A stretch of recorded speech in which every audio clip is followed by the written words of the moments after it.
Bismillahirrahmanirrahim. Alhamdulillah alamin arrahmanir rahim maliki yaumiddin iyyaka na'budu wa iyyaka nasta'in ihdinas siratal mustaqim siratal ladzina an'amta 'alaihim ghairil maghdubi 'alaihim waladdallin amin. Alhamdulillah. Baik, Masya Allah, Alhamdulillah. Terima kasih Bapak Wicaksono Imam dan Bapak Dudung Mulyadi ya, yang sudah join lebih awal ya. Semoga kehadiran Bapak Wicaksono dan Bapak Dudung menjadi sebab ya, Bapak berdua menjadi orang yang bermanfaat di tengah-tengah umat ya, di tengah-tengah masyarakat Indonesia hari ini yang membutuhkan bagaimana seni berbicara itu dilakukan ya. Pada pagi hari yang berbahagia ini, Insya Allah, webinar kita dalam sebuah acara spesial Ramadan ya, Certified Public Speaking for Teacher atau CPST, Alhamdulillah.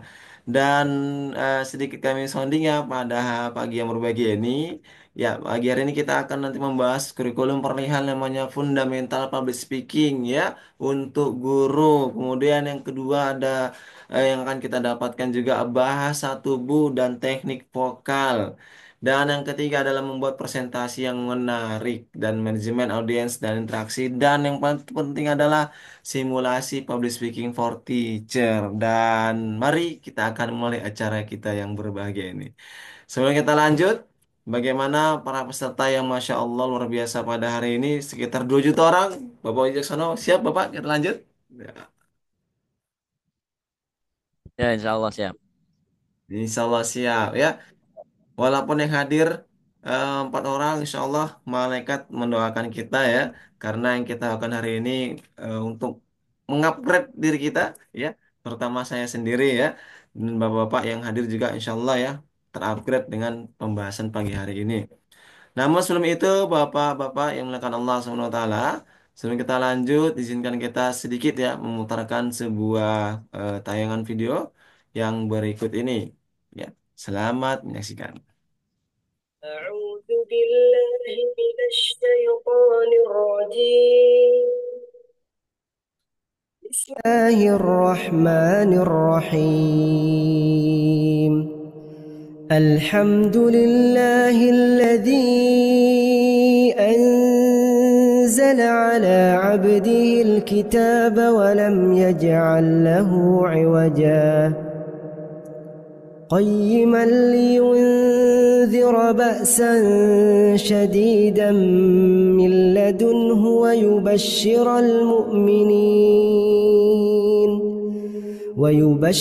المؤمنين الذين يعملون الصالحات أن لهم أجرا حسنا ماكثين فيه أبدا وينذر الذين قالوا اتخذ الله ولدا ما لهم به من علم ولا لآبائهم كبرت كلمة تخرج من أفواههم إن يقولون إلا كذبا فلعلك باخع نفسك على آثارهم إن لم يؤمنوا بهذا الحديث أسفا إنا جعلنا ما على الأرض زينة لها لنبلوهم أيهم أحسن عملا وإنا لجاعلون ما عليها صعيدا جرزا أم حسبت أن أصحاب الكهف والرقيم كانوا من آياتنا عجبا إذ أوى الفتية إلى الكهف فقالوا ربنا آتنا من لدنك رحمة وهيئ لنا من أمرنا رشدا فضربنا على آذانهم في الكهف سنين عددا ثم بعثناهم لنعلم أي الحزبين أحصى لما لبثوا أمدا نحن نقص عليك نبأهم بالحق إنهم فتية آمنوا بربهم وزدناهم هدى وربطنا على قلوبهم إذ قاموا فقالوا ربنا رب السماوات والأرض لن ندعو من دونه إلها لقد قلنا إذا شططا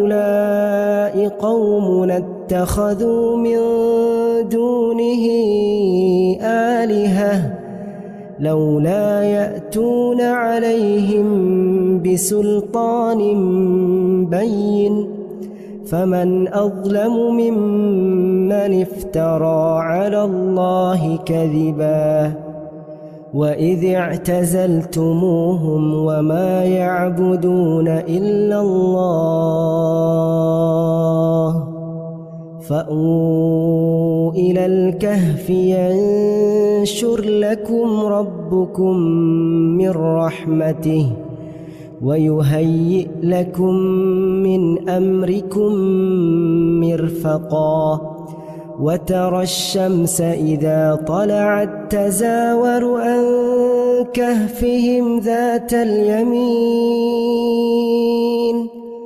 وإذا غربت تقرضهم ذات الشمال وهم في فجوة منه ذلك من آيات الله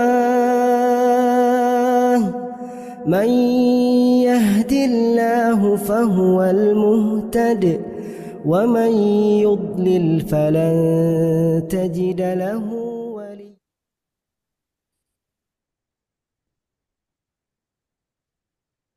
Alhamdulillah, terima kasih ya Bapak-Bapak yang sudah menyaksikan tayangan video yang kami persembahkan. Dan langsung saja acara yang kita tunggu-tunggu yaitu materi dari Coach Asrar Purba. Sebelum kita melanjut, saya mau sapa dulu Coach Asrar Purba. Assalamualaikum Coach, apa kabar sehat? Waalaikumsalam warahmatullahi wabarakatuh. Alhamdulillah Ustaz. Alhamdulillah. Medan hujan nggak Ustaz sekarang?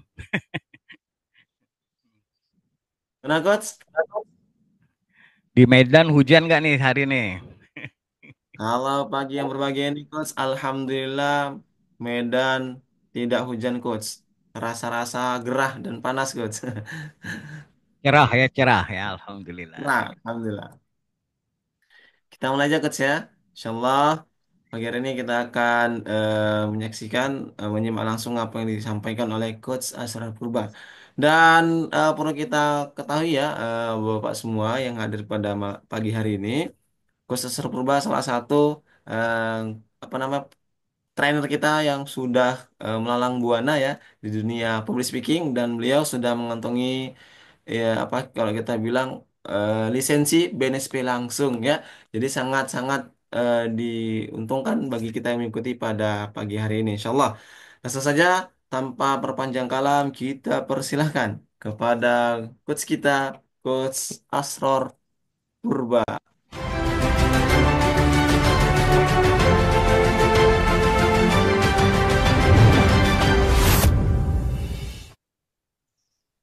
Silakan Coach. Baik, terima kasih Ustaz. Bismillahirrahmanirrahim.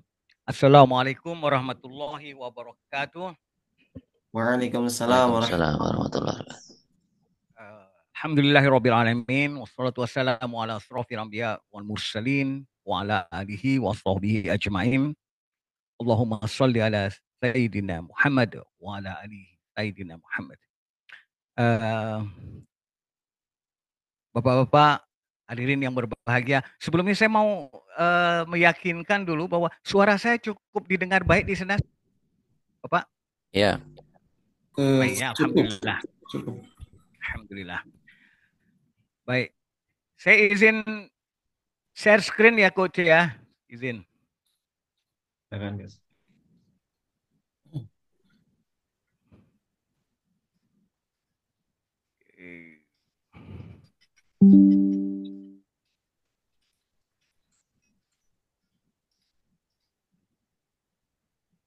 Udah kelihatan, Ustaz? Sudah, Kos. Ya. Layar saya. Baik. Baik, bismillah. Sebelumnya saya memperkenalkan diri, ini saya ya, Asrar Purba. Saya domisili di Batam. Ya.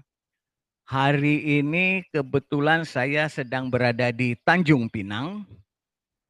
Tanjung Pinang itu ya dekat lah kau dari Batam ya, cuman beda pulau aja. Background pendidikan saya ya, saya Master Neuro Linguistic Programming. Nah, jadi kebetulan materi atau yang akan saya sampaikan di sini adalah teknik-teknik yang bisa kita gunakan, yaitu teknik NLP yang bisa kita gunakan dalam memberikan pelajaran kepada anak didik kita. Ini pengalaman saya. Saya tahun 90 sudah bekerja, saya tamat SMA langsung kerja, Ustaz. Oke. Baik Bapak Ibu, ini kayaknya bapak-bapak semua ini. Materi kita adalah public speaking ya, ini dalam hal ini ya public speaking series. Seri yang ingin kami sampaikan dalam kesempatan pagi hari ini yaitu persuasive communication in teaching atau bahasa komunikasi persuasif yang kita bisa gunakan dalam dunia pendidikan. Ya. Nah, di dalam public speaking itu kan ada 3 aspek utama ya, yaitu what to do ya, apa yang harus kita lakukan dalam menyampaikan public speaking, kemudian apa yang harus kita katakan, dan yang terakhir itu adalah bagaimana kita mengatakannya. Nah, jadi ya dalam kesempatan yang sangat terbatas pagi hari ini saya akan menyampaikan how to say-nya, bagaimana menyampaikan public speaking itu ya, atau bagaimana kita menggunakan bahasa kita dengan baik. Nah, Bapak-bapak yang berbahagia, mari kita kenang sejenak saat dulu kita belajar ya, atau saat kita berada di dalam kelas lah ya.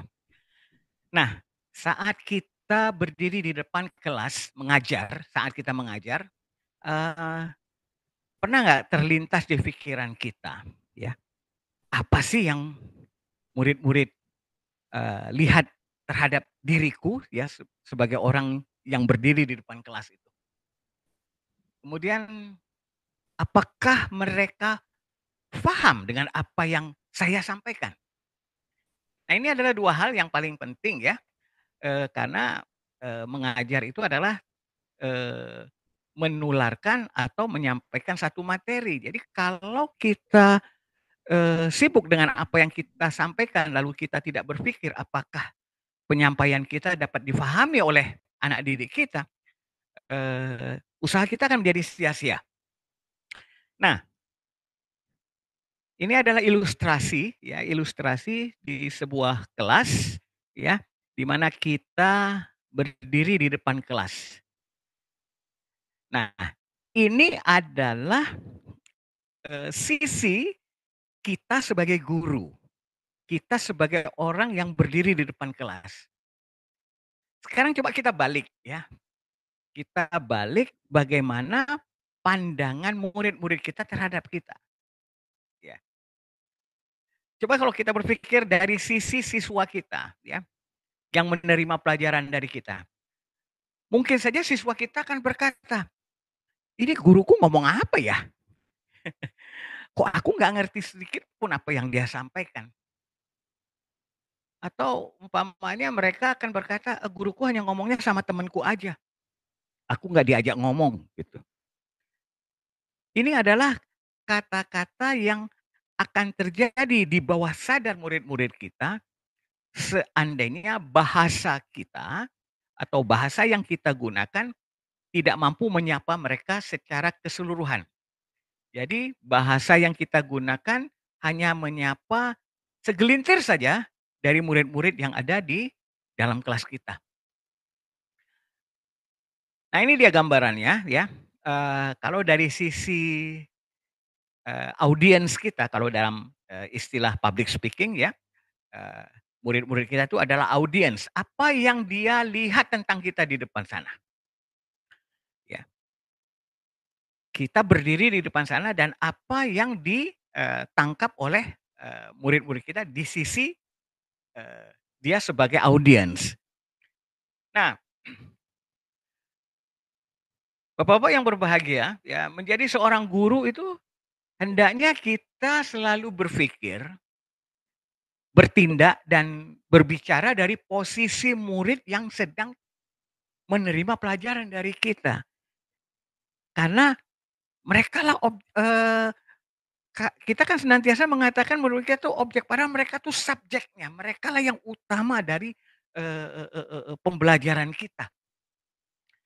Apa yang diharapkan siswa kita pada saat kita berdiri mengajar di depan kelas? Apakah kita sebagai guru menjadi solusi atas setiap permasalahan belajar yang mereka hadapi? Atau mungkin justru sebaliknya, artinya kita justru menjadi permasalahannya. Kalau ini sampai terjadi, ini adalah suatu hal yang malapetaka bagi pendidikan di dalam kelas kita itu. Kalau setiap kali kita masuk, kita menjadi masalah bagi mereka. Nah, teman-teman yang berbahagia, saya ingin mengajak kita semua untuk melihat ya guru sebagai role model. Kita berdiri di depan kelas, sesungguhnya kita adalah role model bagi siswa kita. Jadi yang mungkin banyak kita terlupakan ya, terlupakan dari diri kita sebagai seorang guru bahwa kita itu adalah role model bagi murid-murid kita. Murid-murid kita akan memperhatikan kita, mencontoh semua yang kita hadirkan di dalam kelas. Apakah gaya kita mengajar, gaya bahasa kita, cara kita berpenampilan, cara kita berbicara, itu semua mereka rekam. Ya, ada banyak siswa yang mengidolakan gurunya, banyak sekali.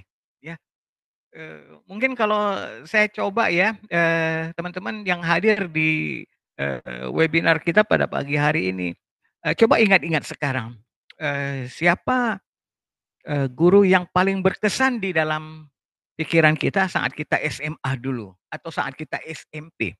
Pasti ada. Pasti ada seorang guru yang sangat terkesan bagi kita. Maksudnya kesan di sini adalah kesan yang baik ya. Nah, saya ambil contoh saya, sewaktu saya dulu SMA, saya sangat terkesan dengan guru bahasa Indonesia saya. Nah, mengapa? Karena dia adalah guru yang kalau berbicara itu sangat bagus. Tutur katanya bagus, intonasinya bagus. Ditambah cara dia berpenampilan juga sangat menarik. Sehingga saya sangat terkesan. Mungkin ini hanya mungkin ya, karena faktor itulah saya memilih jurusan linguistik sampai dengan sekarang ini. Mungkin ya, saya juga nggak ngerti.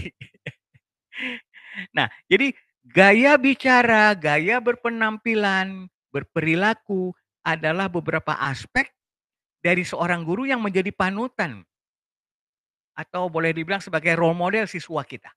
Ya. Nah, teman-teman yang berbahagia, apa yang didengar, dilihat oleh murid kita saat kita berdiri di depan kelas mengajar? Inilah ya, pasti kita juga pernah menjadi murid ya. Dan kita dapat membayangkan seperti yang tadi saya sampaikan, masing-masing kita pasti akan punya guru favoritnya. Dan untuk dapat saya pastikan, apapun atau siapapun yang menjadi idola teman-teman itu, pasti dia mempunyai satu kesamaan, yaitu guru-guru favorit kita mempunyai cara bicara yang baik. Dapat dipastikan itu. Siapapun yang kita idolakan dalam menjadi guru kita, mereka adalah orang-orang yang berbicara dengan baik. Nah, jadi ini adalah satu aspek utama bagi seorang guru, bahwa dia harus memperhatikan cara bicaranya. Nah, inilah yang akan kita sampaikan atau kita sedikit bahas pada pagi hari ini, ya. Nah,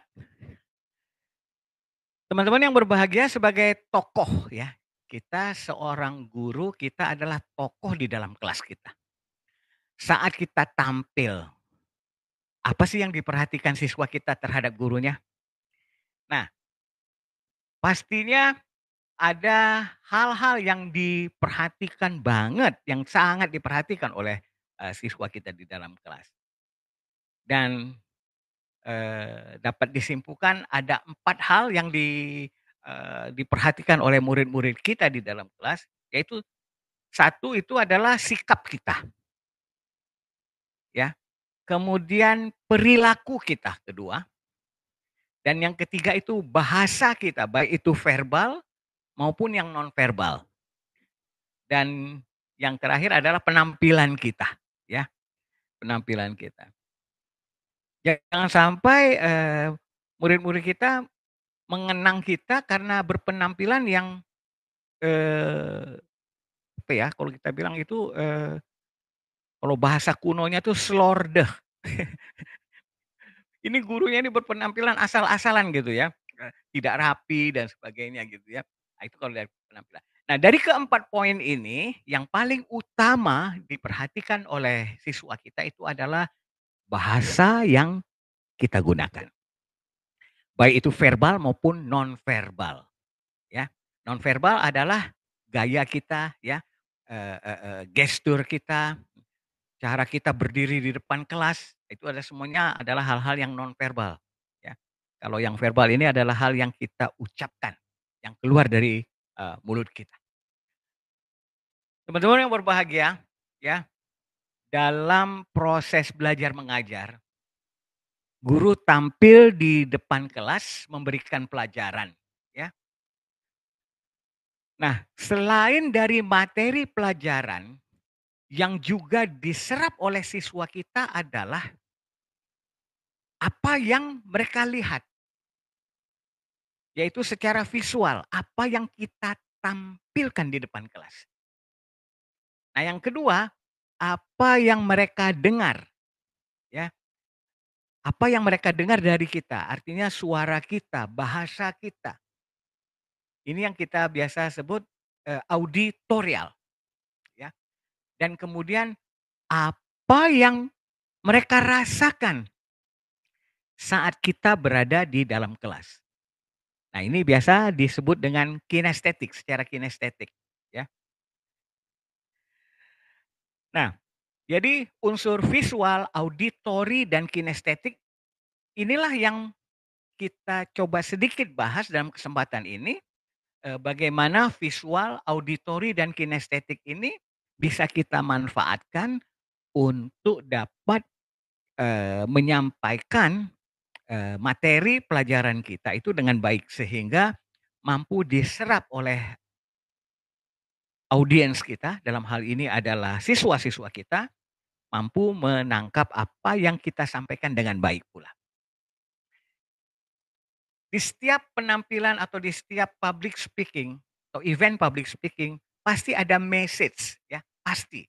Begitu juga dengan setiap pelajaran kita di dalam kelas. Setiap penampilan kita di dalam kelas, kita pasti ada satu message, satu pesan yang ingin kita sampaikan kepada murid-murid kita. Nah, bagaimana cara menyampaikan message atau pesan ini dengan baik sehingga terserap dengan sempurna oleh audiens kita? Nah, kita harus memperhatikan visual, auditori, dan kinestetik di dalam kelas kita. dalam materi yang kita sampaikan. Nah, teman-teman yang berbahagia, dalam setiap kelas, murid atau siswa kita pasti terbagi menjadi 3 kecenderungan cara mereka belajar. Ya. Apa saja itu kecenderungan mereka itu? Yaitu tadi, ya, ada yang cenderung belajar secara visual, ada yang cenderung belajar secara auditori, dan ada pula yang cenderung belajar secara kinestetik. Nah, siswa yang cenderung belajar secara visual, auditori, dan kinestetik, bagaimana mereka ini? Kita akan lihat satu persatu, ya. Dan dapat dipastikan ketiga tipe ini senantiasa ada di dalam kelas kita, ya. Nah, coba kita lihat ya di dalam ilmu Neuro-Linguistic Programming atau NLP, apa yang dilihat oleh murid-murid kita atau siswa kita itu disebut dengan visual. Apa yang dia dengar atau apa yang mereka dengar itu biasa disebut dengan auditorial atau auditory, ya. Dan apa yang mereka rasakan biasa dikatakan sebagai kinestetik. Nah, inilah yang direkam dalam memori otak siswa kita dan tertanam secara permanen dalam pikiran bawah sadar mereka. Ya. Kalau sebagai contohnya yang tadi yang saya sampaikan tentang diri saya, bahwa saya mengingat guru SMA saya yang paling saya kenang tuh adalah guru bahasa Indonesia. Mungkin ya, ini mungkin ya, mungkin karena saya tergolong orang yang auditorial. Saya lebih senang mendengar. Sehingga saya senantiasa mencari di dalam pikiran saya apa-apa memori yang masuk melalui kuping saya. Nah, jadi inilah yang akan coba kita sedikit bahas lah ya.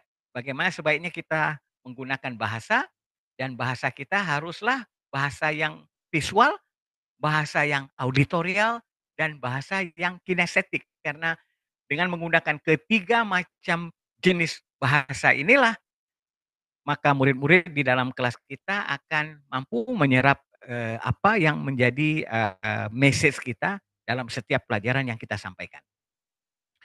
Nah, bahasa yang dikuatkan dengan visual atau nonverbal ini ditambah dengan perasaan yang gembira dalam belajar, membuat semua pelajaran menjadi mudah dicerna. Jadi ada satu dasar di dalam NLP yang mengatakan bahwa otak akan mencapai optimalnya dia saat yang punya dirinya itu merasa gembira. Nah, jadi Bapak Ibu, Bapak-bapak, hadirin yang berbahagia, inilah sebetulnya yang harus kita ciptakan dalam setiap penampilan kita di dalam kelas. Kita harus menciptakan suasana gembira, suasana bahagia bagi audiens kita, yaitu murid-murid kita. Nah, siswa yang belajar secara visual, mereka akan mudah belajar, akan menerima materi kita dengan mudah jika kita sebagai guru menggunakan kata-kata yang seperti ini. Ini sebagai contoh ya. Anak-anakku sekalian, coba lihat kemari. Perhatikan apa yang Bapak jelaskan. Nah, itu adalah bahasa yang pas dan cocok bagi siswa kita yang visual. Nah, lalu kita akan melihat bagi siswa yang auditori, mereka akan mudah belajar jika gurunya menggunakan kata-kata yang seperti ini. Contohnya, ya, anak-anak dengarkan penjelasan Bapak berikut ini. Nah, kalau yang pertama tadi visual kita gunakan lihat, perhatikan. Tapi kalau bagi anak-anak yang auditori, kita harus menggunakan kata-kata yang lebih banyak menggunakan kata dengarkan. Ya. Karena lihat itu adalah hal-hal yang berhubungan dengan visual. Perhatikan itu adalah hal yang berhubungan dengan visual. Sedangkan dengarkan itu hal-hal yang berhubungan dengan auditori atau pendengaran. Nah, kemudian bagi siswa yang kinestetik, ya, mereka akan mudah paham kepada kita gurunya seandainya kita menggunakan kata, anak-anak kalian harus lakukan latihan ini sesering mungkin. Nah, kata lakukan ini bagian dari kata-kata kinestetik yang berhubungan dengan rasa, ya, lakukan. Nah, teman-teman yang berbahagia, karena kita, ya, kita itu belum tahu di dalam kelas kita itu siswa mana yang visual, siswa mana yang auditori, atau mereka-mereka yang mana yang kinestetik. Maka setiap perintah ataupun yang kita sampaikan itu haruslah berisi ketiga-tiganya. Sehingga semua audiens yang ada di kelas kita itu merasa kita menyapa mereka. Menyapa mereka secara bawah sadar mereka dengan menggunakan kata-kata yang sesuai dengan cara kerja otak mereka. Nih ya, coba sebagai contoh ya. Seandainya seorang guru ya mengatakan seperti ini kepada murid-muridnya di dalam kelas ya. Anak-anak, coba lihat kemari. Apa yang Bapak jelaskan berikut ini. Nah, dengan mengatakan kalimat barusan ya, itu tanpa kita sadari, kita hanya menyapa murid-murid yang visual saja. Karena kita hanya menggunakan kata visual, yaitu lihat. Ini yang saya merahkan ini ya, yang saya kasih warna merah ini, ya. Ini adalah kata visual. Sehingga mereka-mereka yang otaknya bekerja secara visual saja, yang akan memperhatikan bahasa kita, yang akan memperhatikan kalimat kita itu. Mereka-mereka yang auditori ataupun kinestetik merasa, ah, guruku nggak menyapa aku. Dia hanya berkata kepada temanku yang sebelah ini, yang kebetulan visual. Gitu.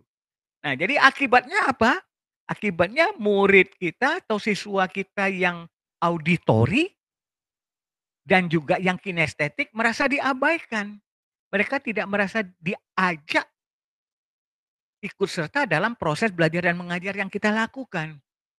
Dan mereka akan juga mengabaikan gurunya atau diri kita dengan melakukan hal-hal yang ya yang hanya mereka aja yang mengerti. Umpamanya malah bermain gitu atau bercanda kepada temannya, ngobrol dan sebagainya. Nah, jadi teman-teman yang berbahagia, untuk bisa menyapa ketiga jenis cara kerja otak murid-murid kita itu, yaitu yang visual, yang auditori, dan yang kinestetik, bagaimana atau apa kata-kata yang pantas atau tepat untuk kita katakan. Nah, jadi ketiga keyword kecenderungan otak murid kita itu harus kita gunakan, yaitu keyword visual, yaitu lihat, keyword auditori, yaitu dengar, dan keyword kinestetik, yaitu rasa. Jadi lihat, dengar, dan rasa, ketiga-tiganya harus kita gunakan. Contoh ya, contoh. Umpamanya kita mengatakan begini, anak-anak semua perhatikan, dengarkan, dan rasakan apa yang Bapak jelaskan berikut ini. Kita menggunakan ketiga-tiga bahasa atau kecenderungan otak itu, yaitu perhatikan itu untuk visual, dengarkan itu untuk auditori, dan rasakan itu adalah untuk kinestetik. Sehingga ketiga jenis siswa kita ini ketiga-tiganya merasa kita menyapa mereka. Saya ulangi ya, jadi anak-anakku semua perhatikan, dengarkan, dan rasakan apa yang Bapak jelaskan berikut ini. Mereka kan semuanya merasa terpanggil untuk memperhatikan, ya, memperhatikan apa yang akan kita jelaskan. Atau umpamanya kita bisa menggunakan kalimat seperti ini. Anak-anakku, sambil kalian duduk, kalian dengar suara ibu dan lihat ke papan tulis. Kalian bisa mulai fokus apa yang ibu jelaskan berikut ini.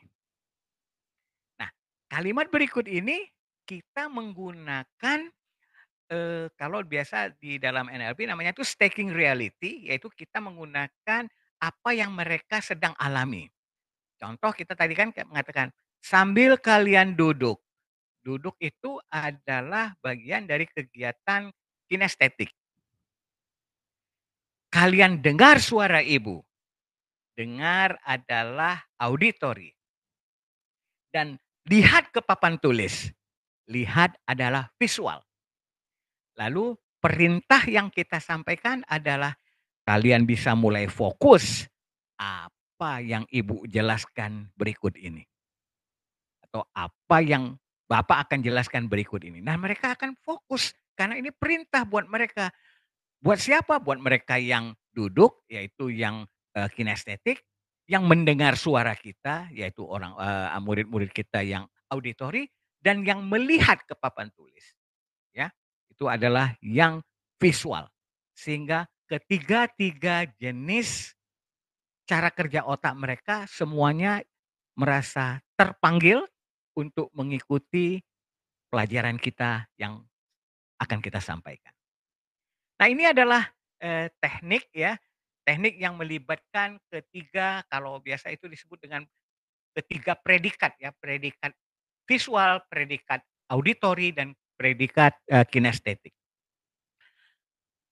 Nah, kemudian teman-teman yang berbahagia, ada satu lagi ya kata yang sering kita pakai, yaitu kata tapi. Ya, tapi ini yang sebagai contoh ya, kita mengatakan kepada murid kita, umpamanya kita mengatakan siapalah ya namanya, kita anggap saja umpamanya Adi umpamanya ya. Adi, kamu itu pinter, tapi matematikanya kok nilainya 60 ya? Kita sering mengatakan hal seperti itu. Dan tanpa kita sadari sesungguhnya yang ditangkap oleh murid kita itu hal yang berbeda dengan apa yang kita maksudkan. Nah, coba kita lihat ya, sekarang kita akan bahas kalimat yang barusan tadi kita contohkan ya. Kita harus berhati-hati menggunakan kata tapi ini. Ya, coba ya, yang pertama kita perhatikan ini ya. Kamu itu pinter, tapi kurang teliti. Atau umpamanya kita katakan, saya perhatikan kamu itu rajin belajarnya, tapi kok sering terlambat dia masuk kelas. Perhatikan semua kalimat ini menggunakan kata tapi. Dan yang ketiga, Adi, rapotmu bagus, tapi pelajaran penjasnya kok nilainya cuma 70 ya. Oke, nah ketiga kalimat ini ternyata oleh siswa kita secara subconscious mereka menangkapnya berbeda. Dia nggak menangkapnya seperti kalimat kita ini. Ini contohnya ya.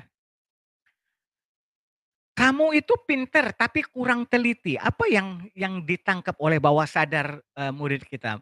Bawah sadar murid kita itu menangkapnya bahwa kita mengatakan kepada dia, kamu itu tidak pinter karena kurang teliti. Ya. Ini yang ditangkap oleh bawah sadar siswa kita. Kemudian contoh kalimat yang kedua tadi, saya perhatikan kamu rajin belajar, tapi sering terlambat masuk kelas. Nah, secara bawah sadar, secara subconscious, mereka akan menerima kalimat kita ini atau menerjemahkannya secara bawah sadar. Dia akan mengatakan bahwa gurunya mengatakan kepada dia bahwa kamu itu Saya perhatikan kamu malas belajar atau tidak rajin karena sering terlambat masuk kelas. Nah, atau yang kalimat yang ketiga tadi ya. Adi, rapotmu bagus, tapi pelajaran penjasnya kok nilainya 70 ya. Nah, apa yang diterima oleh bawah sadar mereka, mereka akan menerimanya sebagai Adi, rapotmu jelek karena nilai penjasnya 70. Coba, ini kan adalah hal yang tanpa kita tidak sadar. Inilah yang diterima bawah sadar mereka, audiens kita, murid-murid kita. Jadi, kalau memang benar kalimatnya seperti ini yang ingin kita sampaikan, bagaimana cara yang tepat untuk menyampaikan itu? Nah, cara yang tepat itu adalah sebagai berikut ya. Nih, kita ganti ya, kata tapi itu kita ganti dengan kata dan. Ya. Kata tapi itu kita ganti dengan kata dan. Maka dia akan menjadi seperti berikut ini. Coba ya, yang pertama itu. Ya. Kamu itu pinter dan akan tambah pinter jika lebih teliti. Nah, kalau kita mengatakannya seperti ini, dia akan menangkap bahwa, oh, guruku meminta aku lebih teliti untuk menambah kepintaranku. Yang kedua tadi, kalimat yang kedua, saya perhatikan kamu rajin belajar dan akan lebih baik lagi jika semakin tepat waktu masuk kelas. Nah, murid-murid kita akan menangkap kalimat kita ini, oh, guruku meminta aku lebih tepat waktu supaya aku akan menjadi, artinya menjadi lebih rajin dalam belajar. Nah, ini. Atau yang tadi yang kalimat yang ketiga tadi yang contohnya si Adi itu tadi ya. Nah, kita katakan Adi, rapotmu bagus dan akan lebih bagus jika pelajaran penjasnya bisa kamu tingkatkan nilainya. Nah, begitu menerima kalimat-kalimat berikut atau yang barusan tadi disampaikan, mereka dengan senang hati langsung mengatakan, baik Pak, baik Bu, saya akan lakukan. Tapi kalau dengan contoh yang pertama tadi dengan menggunakan kata tapi, mereka juga akan, ya Ibu, aku dibilang nggak pinter, ya aku dibilang tidak rajin. Ya, aku dibilang raportku tidak bagus. Itulah yang mereka tangkap. Nah, sehingga message kita atau pesan yang ingin kita sampaikan itu tidak tersampaikan dengan baik. Padahal maksud kita adalah yang pertama kita ingin dia lebih teliti. Yang kedua kita ingin dia lebih tepat waktu. Nah, yang ketiga kita ingin mereka anak-anak itu meningkatkan nilai penjasnya. Itu kan message kita. Tapi karena kita menggunakan kalimat yang salah, maka salah pula penerimaan mereka. Baik, teman-teman yang berbahagia, ya. Saya melihat ada sebuah iklan, ya. Iklan itu tertulis seperti ini, ya. Perempuan, ya. Kemudian di kalimatnya di situ dituliskan harus cerdas tapi santun. Ini semuanya pakai kata tapi nih. Terus harus kuat tapi lembut. Harus percaya diri tapi rendah hati. Kemudian harus peduli tapi tetap mandiri. Coba perhatikan kalimat itu ya. Pertanyaan saya, apakah perempuan yang cerdas itu tidak santun? Atau perempuan yang kuat itu tidak lemah lembut? Atau perempuan yang percaya diri itu tidak rendah hati? Atau perempuan yang selalu peduli itu tidak mandiri? Nah inilah yang diterima bawah sadar kalau kita menggunakan kata tapi itu. Nah jadi sesungguhnya teman-teman yang berbahagia, bahasa yang kita gunakan sangat berpengaruh kepada cara orang berpikir terhadap apa yang kita sampaikan. Jadi penggunaan kata yang tidak tepat akan membuat daya yang atau yang ditangkap oleh audiens kita juga berbeda. Nah, lalu untuk contoh yang seperti ini, apa yang harus kita lakukan? Ya gampang, tinggal ganti aja kata tapi itu dengan dan, selesai urusannya. Ya, contoh kita katakan jadi ya, perempuan harus cerdas dan santun. Selesai kan? Oh iya ya, perempuan yang cerdas juga santun. Ya saya ini contohnya. Nah, mereka akan mengatakan begitu. Atau perempuan harus kuat dan lembut. Emang nggak ada? Ada, saya lah contohnya. Seperti itu contoh. Mereka akan mengatakan seperti itu. Perempuan percaya diri dan rendah hati. Perempuan selalu peduli dan tetap mandiri. Nah, jadi kedua-duanya akan masuk di dalam pikiran mereka. Kalau tapi itu berarti hanya salah satu, sementara yang satunya lagi salah gitu. Kan sering tuh kita mengatakan kepada teman kita, kamu itu ganteng deh, tapi kok kumisan ya? Itu kan artinya kita mengatakan karena dia berkumis, kita menganggap dia tidak ganteng gitu. Kan salah sekali bahasa yang kita pakai. Baik, teman-teman yang berbahagia ya. Eh, jadi gantilah kata tapi menjadi kata dan. Jadi seperti ini tadi ya, ini contohnya. Ya, perempuan yang cerdas adalah tidak santun. Perempuan yang kuat tapi lembut. Perempuan yang kuat adalah tidak lembut. Kan ini semuanya jadi yang ditangkap oleh bawah sadar orang yang kita ajak berbicara itu. Perempuan yang peduli tidak mandiri. Nah, jadi kata tapi itu semuanya kita ganti, ya, ganti dengan dan, ganti dengan dan, ya, ganti dengan dan. Maka terjadilah kalimat yang sangat mudah dicerna oleh bawah sadar dan pikiran sadar mereka. Gitu. Teman-teman yang berbahagia, ya. Nah, ini ada satu lagi, ya. Satu lagi iklan, coba ya.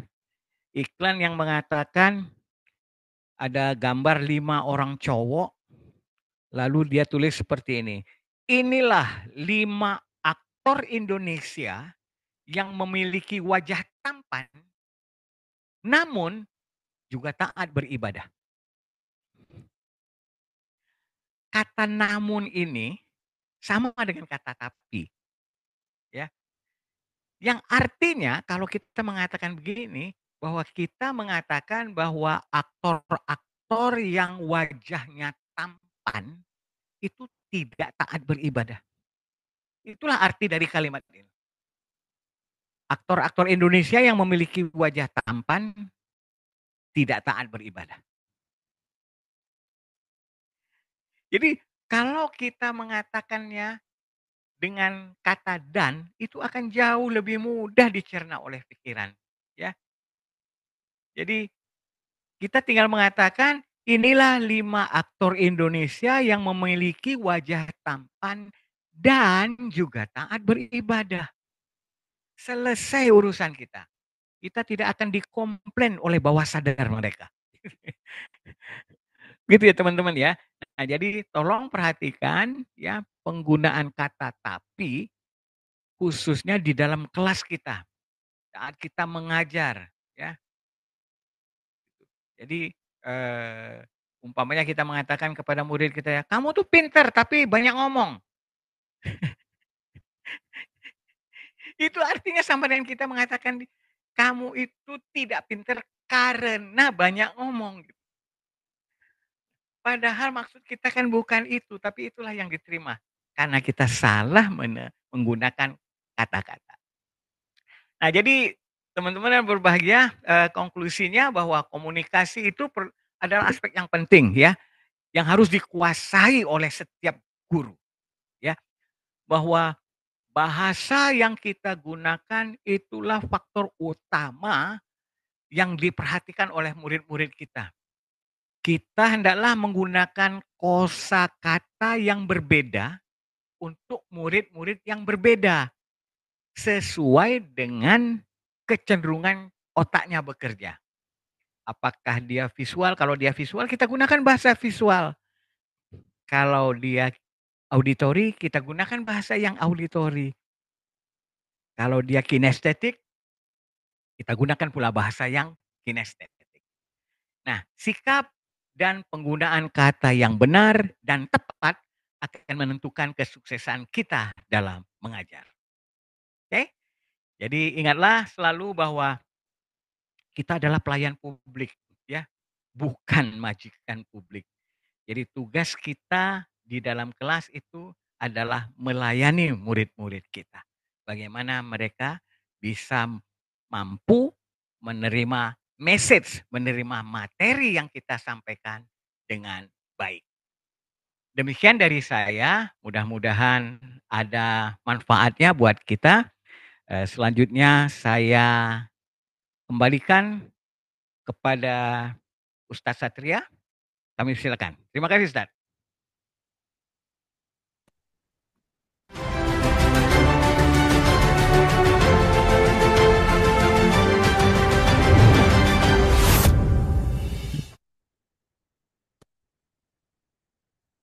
Alhamdulillah, terima kasih banyak Coach Astor Purba atas materi yang sudah disampaikan kepada kita semua ya terkait bagaimana teknik ya seorang guru menyampaikan materi di dalam kelas. Tadi sedikit kita simpulkan ya bahwa dalam penggunaan kata-kata itu menjadi satu hal yang sangat-sangat penting ya Coach ya. Apalagi tadi disinggung sedikit tentang sebuah kata tapi ya. Ganteng sih, tapi terlambat ya. Ya, pintar sih, tapi kok sering terlambat ya. Itu kena banget ya. Mungkin kalau dunia perbahasaan yang nggak memahami itu, anggapnya biasa ya coach ya. Anggapnya mungkin nggak apa-apa, cuman gitu aja, nggak ada perbandingan. Tapi esensinya itu suatu hal yang berbeda, Masya Allah. Baik, Bapak Ibu yang dimuliakan Allah SWT, materi sudah selesai. Kira-kira kita akan masuk ke sesi diskusi. Kira-kira ada Bapak Ibu dari peserta Zoom pada hari ini ya, dari Bapak Wicaksono Imam atau Bapak Dudung atau Ibu Ratri atau juga dari Bapak atau Ibu FA Malang nih, FAMLG. Ya silakan Bapak Ibu jika ada yang mau bertanya, sharing session boleh ya. Kita diskusi bagaimana teknik supaya kita dicintai oleh murid di dalam kelas ya. Bagaimana cara motivasi murid di dalam kelas agar tidak ngantuk belajarnya ya. Terkadang ya coach ya, apalagi bulan suci Ramadan ini kan masih masa minggu-minggu ini kan masih masa belajar ya coach ya. Bagaimana memotivasi mereka yang lagi bad mood belajar ya. Kita sampaikan ke mereka semangat. Apakah kata semangat cukup atau tidak? Ya, kira-kira gitu. Ya, sepertinya Bu Ratri ingin bertanya Bu ya. Silakan Ibu. Ya, terima kasih Pak. Eh, Assalamualaikum warahmatullahi wabarakatuh. Pak Waalaikumsalam. izin bertanya. Ini kan kalau secara teori memang terkadang kita kalau di depan umum mungkin sudah istilahnya banyak ya teorinya gitu. Kemudian walaupun mungkin kita mengajar pun banyak yang kita sudah terbiasa gitu. Tapi kan ketika sudah di depan kelas seolah-olah tujuannya adalah menyampaikan apa yang mau kita sampaikan gitu loh, Pak.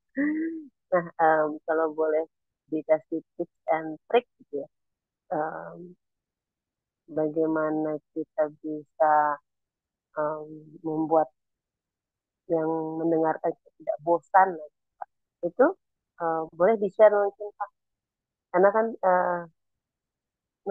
namanya memberikan materi kalau apa ini nggak coba sebentar gitu, beberapa cukup lama gitu jam bahkan bisa sampai ada yang 2 jam. Begitu aja deh Pak itu untuk apa namanya pertanyaan. Terima kasih. Baik, terima kasih Bu Ratri. By the way, Bu Ratri dari kota mana Bu ya? Saya di Medan posisinya. Oh Medan Bu ya, saya juga di Medan Bu, Sumatera Utara di Katamso Bu, Kampung Baru. Iya, Oh iya, saya rela dong posisinya. iya. Semoga satu kota bisa menjarah kota-kota lain Bu ya, Insya Allah Bu ya. Salam kenal Bu ya. Baik Coach, ini minta tips Ya, Coach dari Bu Ratri, bagaimana cara yang tadi disampaikan Coach. Tips mengajar di kelas Coach ya, kurang lebih begitu pertanyaan Bu Ratri. Silakan Coach. Baik, terima kasih Ibu Ratri. Kalau kita perhatikan ya, kenapa sih dalam materi pelajaran itu ada namanya JP ya. JP itu jam pelajaran ya, atau jam presentasi ya kalau dalam training. JP itu kalau di eh, untuk siswa-siswa SMP, SMA, satu JP itu berapa? 35 menit kalau nggak salah saya. Ya, mengapa dibikin sedemikian rupa? Karena para pakar itu sudah tahu itu adalah waktu yang paling maksimum bagi seorang siswa untuk mampu memperhatikan gurunya dengan baik. Selebihnya dia sudah akan kemana-mana pikirannya. Nah untuk itu, kalau kita mengerti bahwa eh, keterbatasan siswa kita dalam konsentrasi terhadap materi yang kita sampaikan, makanya kita harus bagi dalam satu JP itu umpamanya 35 menit, kita kalau sedang menyampaikan itu, kalau kita lihat kita udah 10 menit nih, dan 15 menit, kita hendaklah memperhatikan, oh ini harus aku sisipkan hal-hal seperti energizer ataupun hal-hal yang membuat mereka lebih semangat lagi, ya. Umpamanya dengan memberikan pertanyaan kepada mereka, ya, memberi pertanyaan. Nah, kalau di TK ya, kalau saya lihat di TK yang bagus-bagus itu, setiap gurunya memberikan pertanyaan dan muridnya atau murid-muridnya itu bisa menjawab dengan baik. Dia dikasih stiker di bajunya, tempel, ting gitu ya, tanda hati atau tanda apa gitu. Artinya, wah ini murid-muridnya itu sangat-sangat bahagia ya untuk menerima pertanyaan dari gurunya. Karena ini adalah kesempatan untuk mendapatkan istilahnya dapat medali gitu ya, walaupun hanya dalam bentuk stiker gitu. Atau di bukunya itu ditempelin stiker. Jadi itulah yang bisa mereka banggakan saat mereka pulang nanti ke rumah. Nih mah aku dapat ini loh. Tadi aku dapat 3 bintang gitu ya gitu kan. Mereka kan bahagia. Nah itu akan membuat mereka tidak bosan dalam mengikuti pelajaran.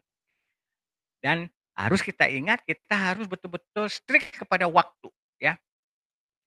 Eh, ada guru itu yang sudah bel berbunyi pun masih terus saja mengajar.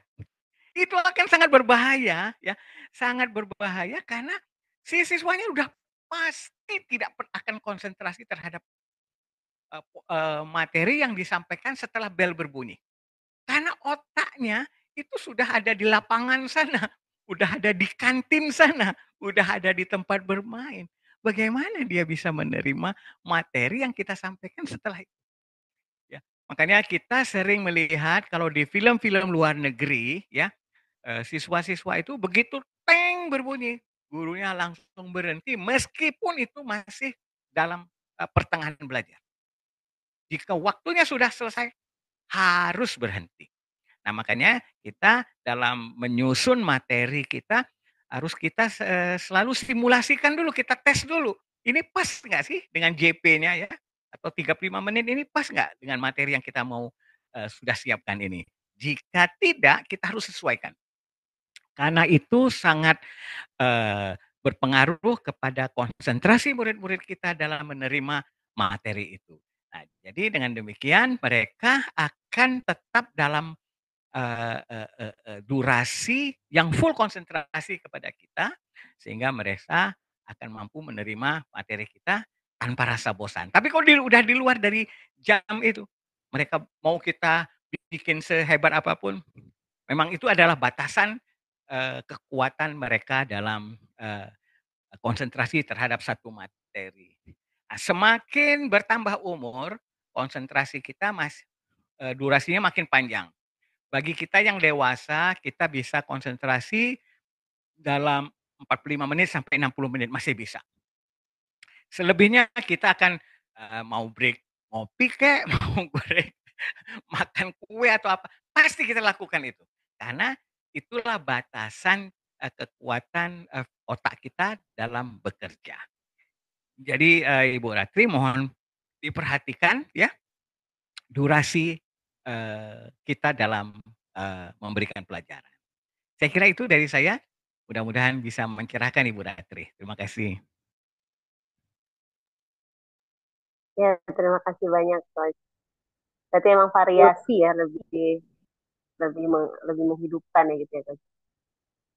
Iya, betul. Nah, jadi sebagai guru juga kita harus punya banyak permainan, Ibu. Punya banyak permainan ya. Artinya permainannya ini harus sesuai dengan materi ajar kita. Umpamanya kuis ya. Kalau materi kita umpamanya materi matematika gitu. Bikin kuis. Ini yang sering saya kasih dalam setiap materi saya. Contohnya, 1 tambah 2 tambah 3 berapa? Umpamanya gitu ya, dalam materi matematika. 1 tambah 2 tambah 3. Berarti 6 ya. Oke, sekarang siapa yang tahu akan saya kasih hadiah. Dari angka 1 sampai 10 kalau dijumlahkan berapa? Umpamanya begitu. Jadi itu hanya bisa disampaikan dalam pelajaran matematika karena ada hubungannya gitu ya. Atau umpamanya kuis yang agak mirip dengan itu, dari angka 1 sampai angka 100, angka 9 ada berapa? Nah, mereka akan mikir gitu ya. Dan saya yakin mereka pasti salah dalam menjawabnya.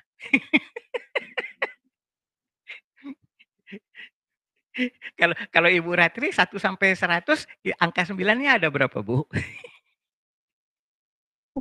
Selalu Berapa, Bu?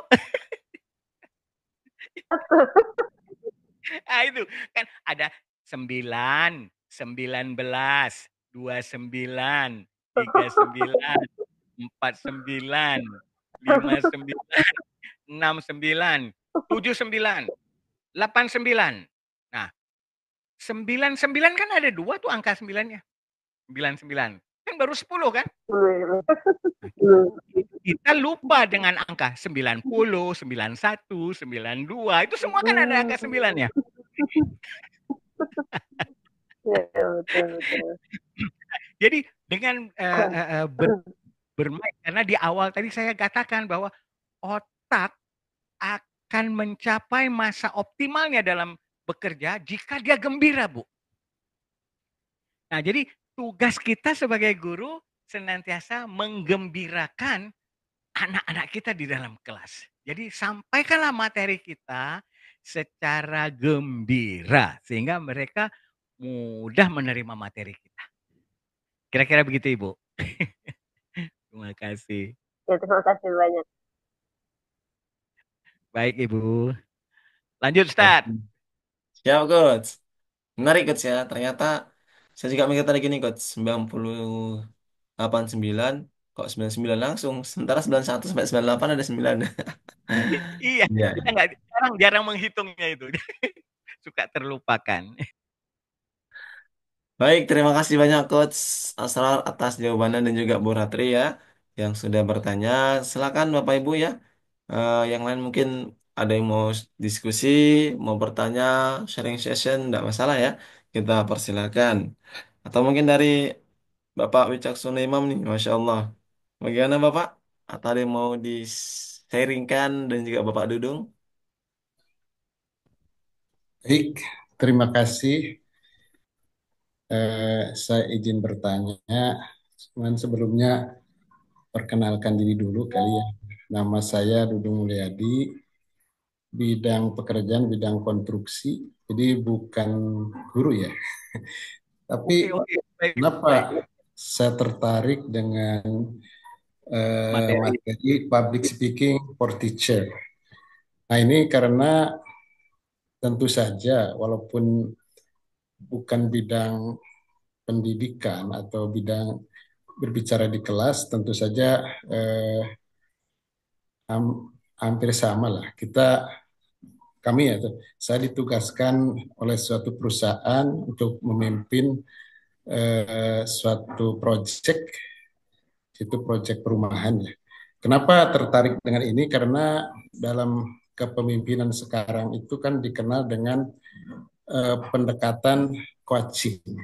Nah, ini saya kira yang menarik untuk kita perhatikan. Dan tadi saya sudah menyimak dari penjelasan Bapak Ustadz Asrar ya, Purba itu saya kira menarik sekali ya.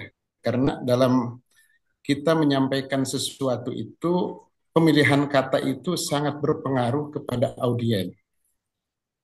Nah, yang saya mungkin ingin tanyakan, kalau di dalam kelas itu kan sudah terprogram ya, dalam satu semester itu kan tentunya ada pelajaran-pelajaran ya, ada berapa jam pelajaran, nah itu kan udah terprogram. Nah, namun kalau dari bidang mungkin saya itu kan kadang-kadang begini, Pak. Jadi tiba-tiba kita harus memberikan atau menyampaikan suatu materi ya, untuk tujuan daripada perusahaan. Nah, itu kadang-kadang kan kita tidak siap. Nah, bagaimana menyiapkan suatu materi dalam kondisi tiba-tiba, tapi tetap audien itu dapat menangkap materi yang kita sampaikan dengan baik, efisien dan efektif. Mungkin itu Pak pertanyaan dari saya. Terima kasih. Alhamdulillah, bagaimana Coach? Mana tahu nih Bapak Wijaksana Imam mau bertanya, silakan Bapak. Biar langsung kita diskusikan. Baik, terima kasih atas kesempatan yang diberikan. Selamat pagi, Assalamualaikum warahmatullahi wabarakatuh. Salam. Waalaikumsalam warahmatullahi wabarakatuh. Terima kasih saya sampaikan teruntuk Coach Asrar Purba yang sudah memberikan materi dengan begitu luar biasa dan insya Allah apa yang sudah disampaikan bisa saya aplikasikan untuk berbagai kebutuhan terkhusus untuk ketika menyampaikan beberapa materi di tempat-tempat di pertemuan-pertemuan atau kesempatan-kesempatan yang saya dapatkan. Baik, sedikit perkenalan, nama saya Imam Wicaksono, saya domisili di Jogja, keseharian sebagai apa ya? Mungkin saya lebih nyaman disebut sebagai pedagang. Jadi hal yang kemudian berhubungan dengan public speaking adalah atau hal yang ingin saya tanyakan adalah mungkin ada sedikit hal yang mungkin cukup cukup tricky bagi saya adalah ketika eh, diminta untuk mengisi daurah. Di sini daurah yang apa namanya, purpose-nya untuk pemuda dan juga untuk umum. Karena apa? Karena yang saya hadapi adalah ketika saya mengisi daurah, ketika itu untuk anak-anak muda, mereka seringkali tidak tidak tahu nih, saya di sini untuk apa dan goals-nya apa. Sementara di sekolah kan mereka sudah dipersiapkan untuk belajar.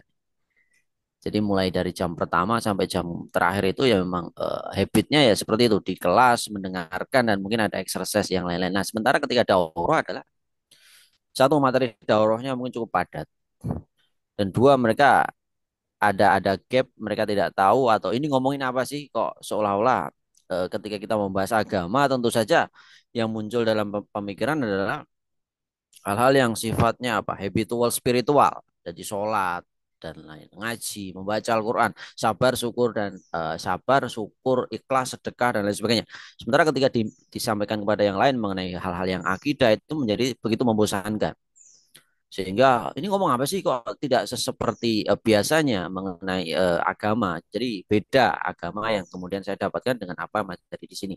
Dan itu kemudian yang membuat materi apa namanya audiens itu kehilangan fokus. Mungkin ketika tadi disampaikan oleh Coach Asrar adalah hal-hal yang mungkin ada ice breaking dan lain sebagainya memang itu bisa diupayakan. Namun itu juga mungkin sudah saya lakukan tapi ternyata tidak cukup efektif. Jadi bagaimana? Mungkin coach di sini punya sedikit pesan atau hal-hal yang kemudian bisa saya aplikasikan ketika saya berhadapan dengan apa namanya dengan kondisi-kondisi seperti itu, termasuk ketika kultum, termasuk ketika apa namanya ceramah dan lain sebagainya. Terima kasih. Assalamualaikum warahmatullahi wabarakatuh. Waalaikumsalam warahmatullahi wabarakatuh. Terima kasih Bapak Imam ya sudah bertanya. Langsung saja Coach, dua penanya yang sangat bersemangat pada pagi hari ini Coach. Ya, langsung aja Coach. Baik, saya jadi tadi Pak Dudung tadi poin pertanyaannya jadi hilang dari kepala saya. Pak Dudung tadi tentang ini ya, apa namanya tuh, bisa diulangi Pak Dudung? Mungkin sedikit Baik, aja Pak poinnya. baik mungkin untuk poinnya, eh, jadi kalau di kelas itu kan sudah terprogram materi-materi Hmm, yang akan disampaikan, otomatis dalam menghadapi murid itu kan kita udah mempersiapkan materi dengan baik. Cuman mungkin masalah bagaimana menyampaikannya. Tapi kalau yang saya tanyakan, kita kan di luar kelas ya. Di luar ya, kelas, bagaimana mempersiapkan materi yang akan disampaikan dengan tugas yang tiba-tiba lah gitu. Jadi baik. itu tapi tetap bisa ditangkap oleh audien secara apa secara baik gitu. Mungkin itu Pak. Baik, ya, saya jadi ingat. Eh, Public speaking adalah kegiatan yang boleh dibilang ya seumur hidup ya Pak ya, seumur hidup. Jadi kita tidak mungkin ya, tidak mungkin hanya belajar sebentar lalu bisa menguasai semuanya, impossible ya, mungkin. Nah, jadi eh, yang kedua juga kita juga harus menyadari bahwa kita hanya boleh menyampaikan sesuatu yang memang kita kuasai. Sebagai contoh umpamanya saya kalau diminta menyampaikan sesuatu tentang proyek bangunan, saya langsung nyerah, Pak. Karena itu tidak ada, saya pengetahuannya saya betul-betul nol gitu ya, saya nggak ngerti gitu. Bagaimana membuat adukan semen dan sebagainya, komposisi, saya nggak ngerti ya. Nah jadi, orang akan mampu menyampaikan materi dengan baik jika dia menguasai materinya, ya. Jadi kalau kita lihat umpamanya siapa ya yang penyampai-penyampai, yang hebat-hebat. Anggaplah, siapa umpamanya, mmm, Pak Anies umpamanya, Pak Anies Baswedan umpamanya. Kenapa dia bisa menyampaikan dengan baik? Karena dia memang menguasai materinya, intinya itu.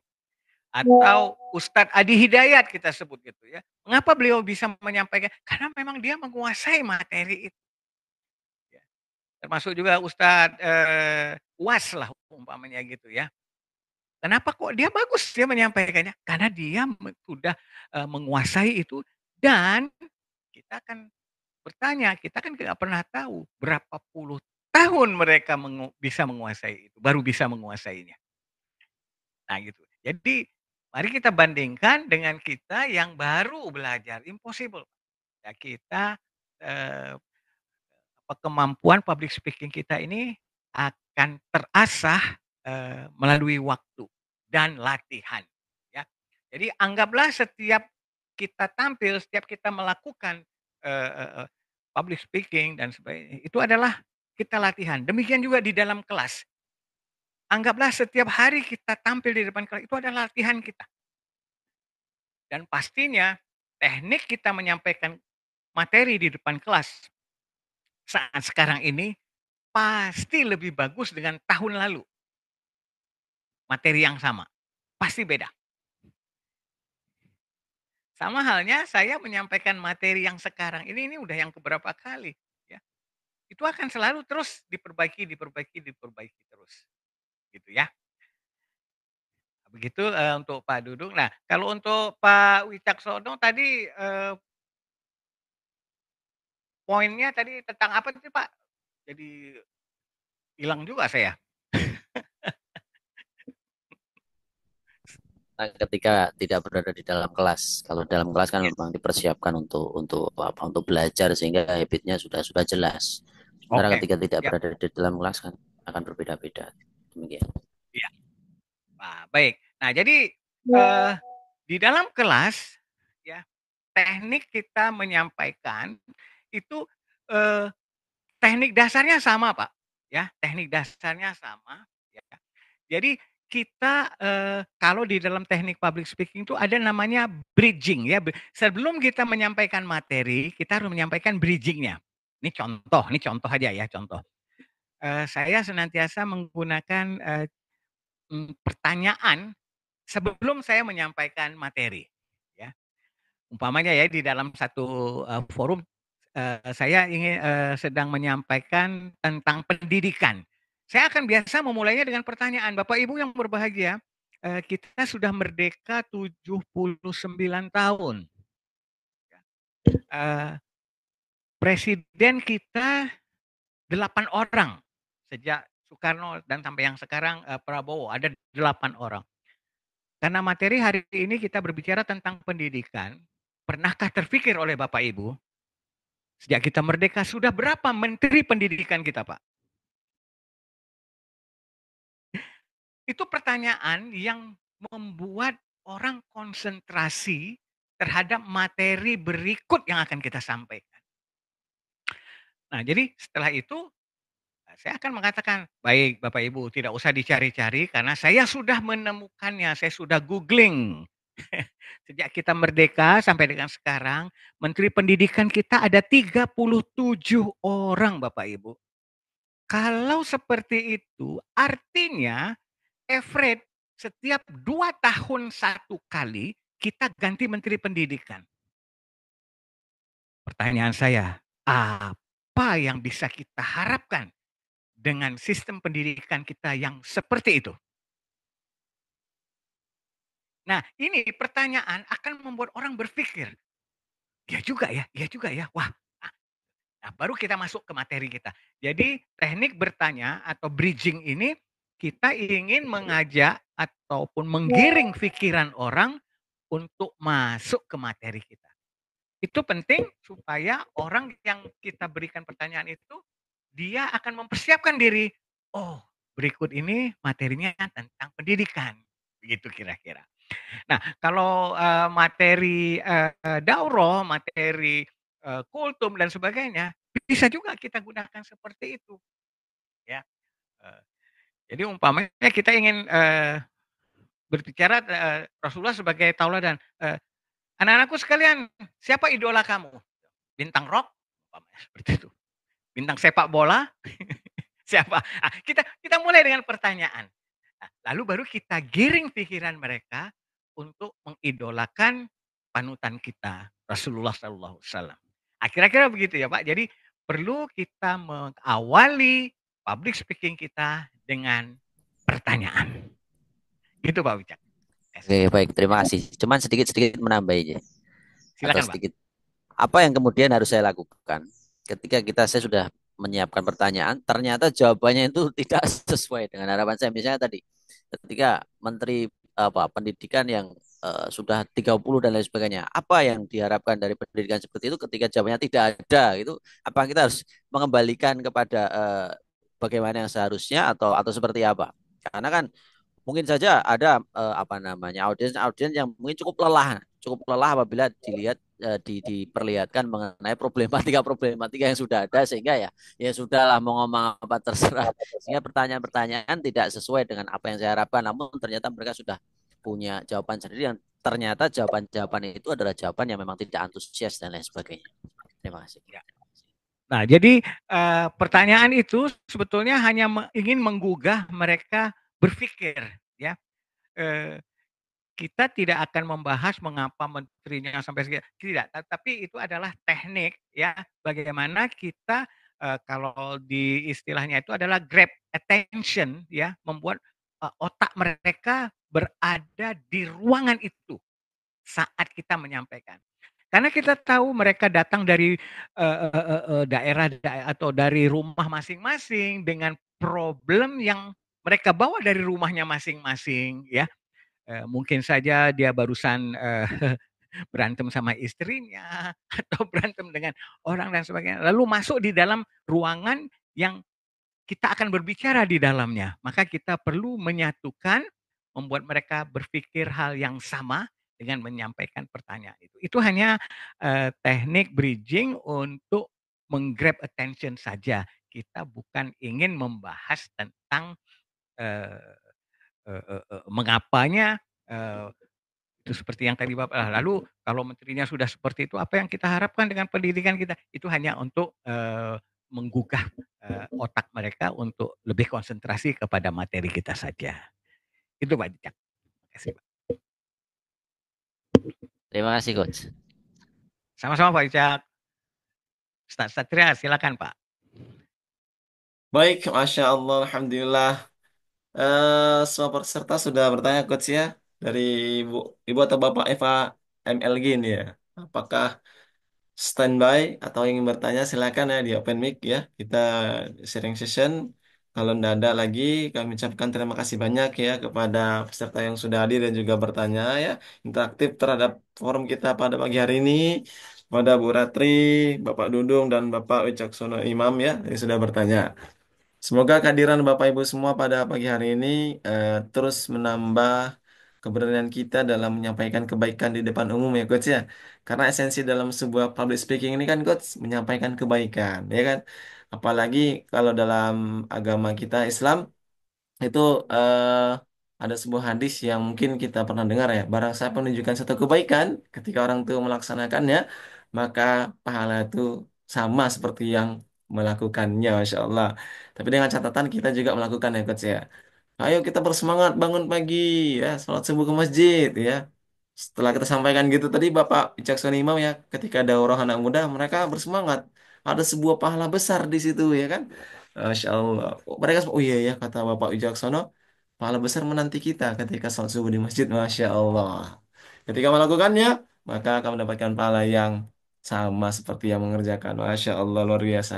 Ternyata coach belajar bisa menghasilkan sebuah amal jariah coach ya. Apalagi bulan suci Ramadan ini coach sudah masuk 16 hari Ramadan ke puasa ke-16. Masya Allah. Alhamdulillah. Baik coach sebagai ah ini coach ada lagi coach. Bu Ratri coach. Boleh minta tips biar nggak grogi saat public speaking depan orang baru nggak coach? Ya, mungkin terakhir Oh, coach ya. boleh, boleh. Uh, Oke. Nah, saya ambil contoh ya. Seorang coach NLP yang paling terkenal itu namanya Anthony Robin. Anthony Robin itu adalah orang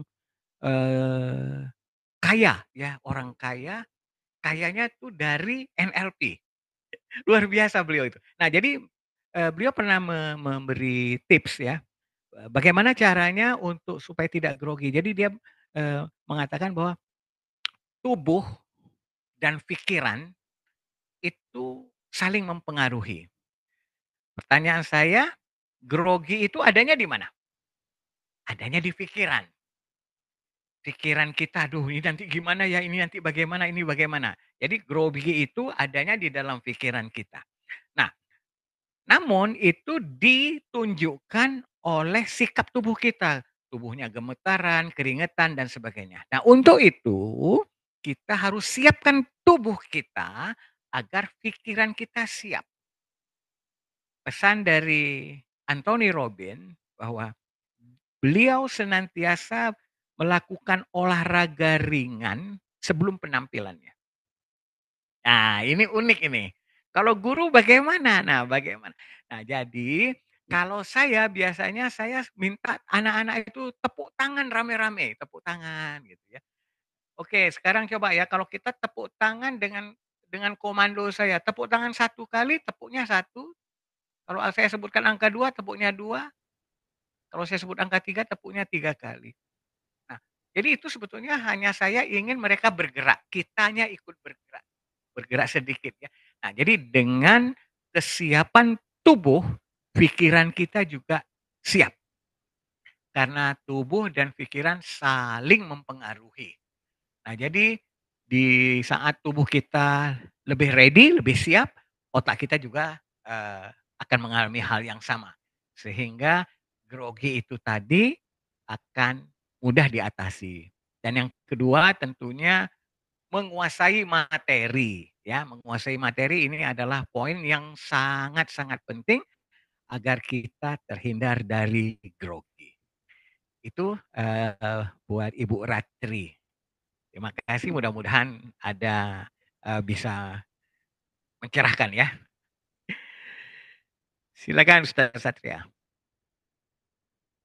Baik, Alhamdulillah terima kasih banyak Coach atas wejangannya pada pagi hari ini Coach ya.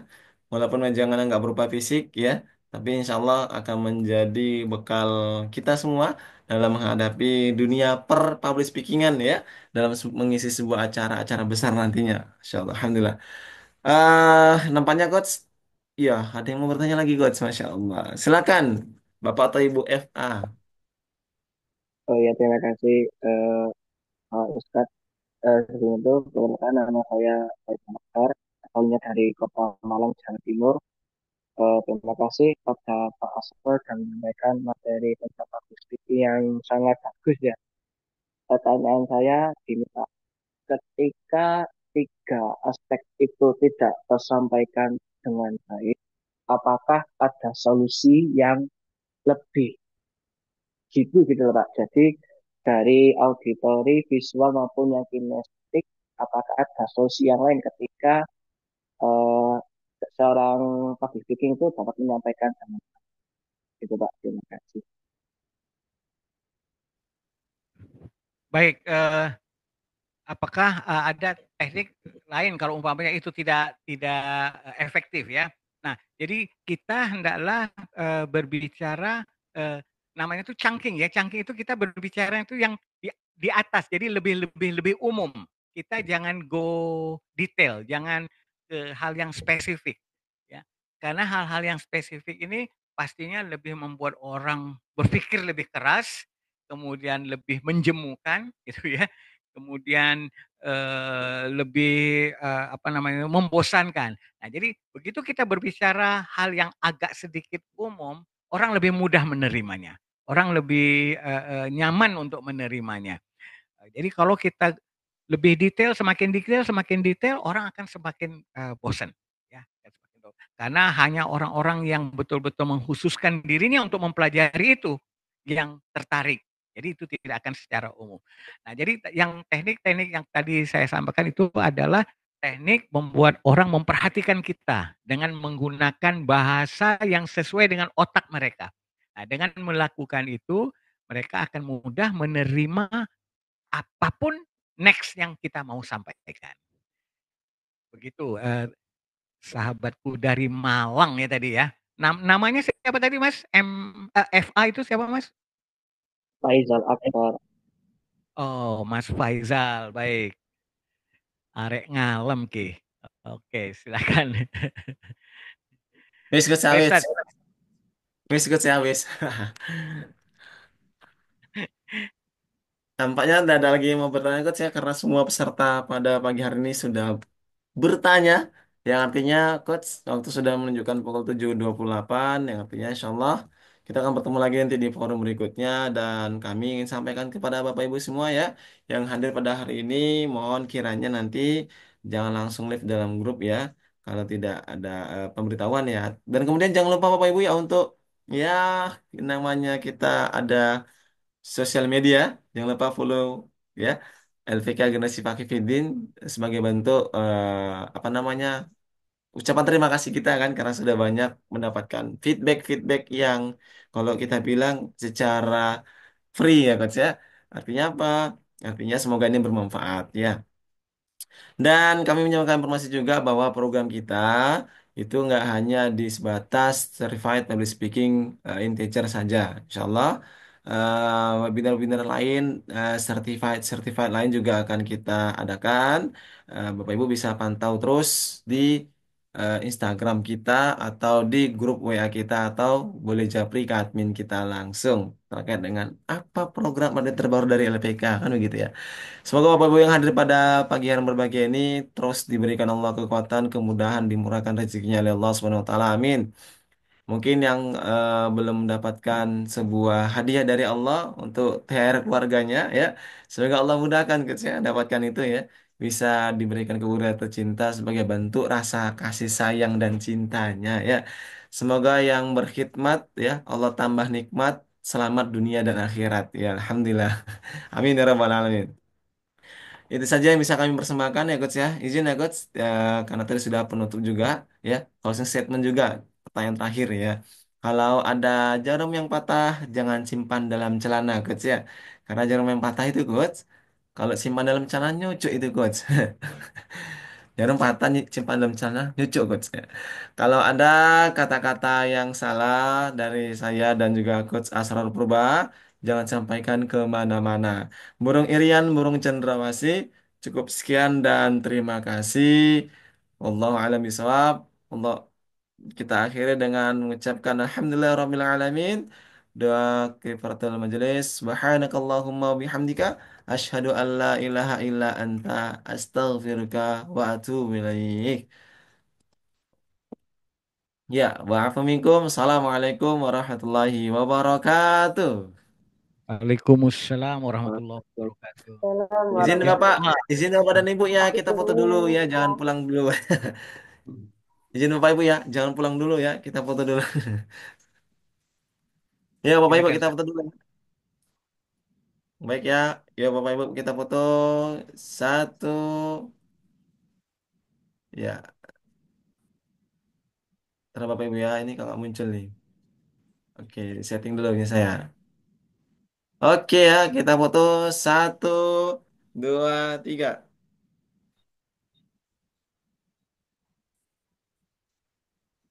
Baik, terima kasih Bapak Ibu. Sehat-sehat selalu. Semoga Allah berikan kemudahan pada pagi hari ini ya. Nah, silakan Bapak Ibu untuk kembali ke rumah masing-masing. Assalamualaikum warahmatullahi wabarakatuh. Waalaikumsalam Waalaikumsalam. warahmatullahi Salam wabarakatuh. warahmatullahi Sampai jumpa lagi Bapak Ibu ya. Terima kasih Baik, baik, banyak. baik, baik. Ya, makasih banyak Coach. Izin ya Bapak Ibu ya, kita akhiri ya. Assalamualaikum.